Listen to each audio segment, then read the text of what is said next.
संकल्प लिया कि जब तक मैं उस श्रेष्ठ ज्ञान को प्राप्त नहीं कर लूंगा तब तक मैं घर लौट करके नहीं जाऊंगा, चाहे मेरी जान क्यों न चली जाए। पंडाल में कितने बेटा बेटी स्कूल जाते हैं, हाथ ऊंचा करके बताएं।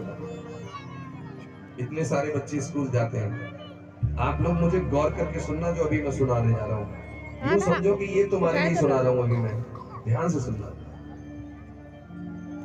सिद्धार्थ गौतम ने ये प्रण कर लिया कि मेरी जान क्यों न चली जाए, लेकिन मैं जो ज्ञान प्राप्त करने के लिए मैंने अपना घर छोड़ा है, कदम निकाला, उसे प्राप्त नहीं कर लूंगा तब तक मैं लौटूंगा नहीं। इसका मतलब सिद्धार्थ गौतम ने संकल्प कर लिया और लक्ष्य बना लिया। लक्ष्य क्या है? ज्ञान प्राप्ति। और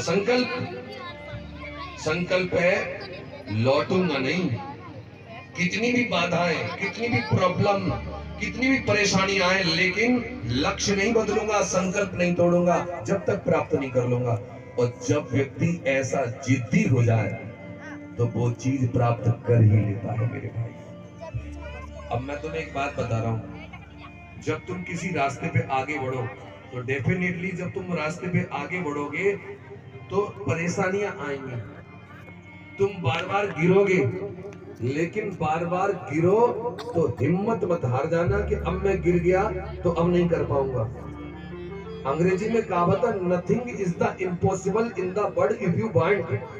दुनिया में कुछ भी असंभव नहीं है यदि इंसान फैसला कर ले तो। उदाहरण के तौर पर ये मेरे हाथ में कितने का नोट है? 200। मैं पूछना चाहता हूं उसे कौन पाना चाहता है, कौन लेना चाहता है इसको? हाथ उठा के बताओ। अरे बताओ कौन लेना चाहता है इसको? एक सेमिनार में एक विद्वान ने ऐसे एक नोट ऊपर उछाला, इसे कौन पाना चाहता है? तो सारे हाथ ऊपर उठ गए, हम पाना चाहते हैं। उसने उस नोट का क्या किया? ऐसे करके उस नोट को मरोड़ दिया। अब इस नोट को कौन पाना चाहता है? तो सारे हाथ उठ रहे थे, हम पाना चाहते हैं, हम पाना चाहते हैं। उसने उस नोट को मिट्टी में मिला दिया और फिर पूछने लगा अब कौन पाना चाहता है? तो तब भी सारे लोग कह रहे थे हम पाना चाहते हैं।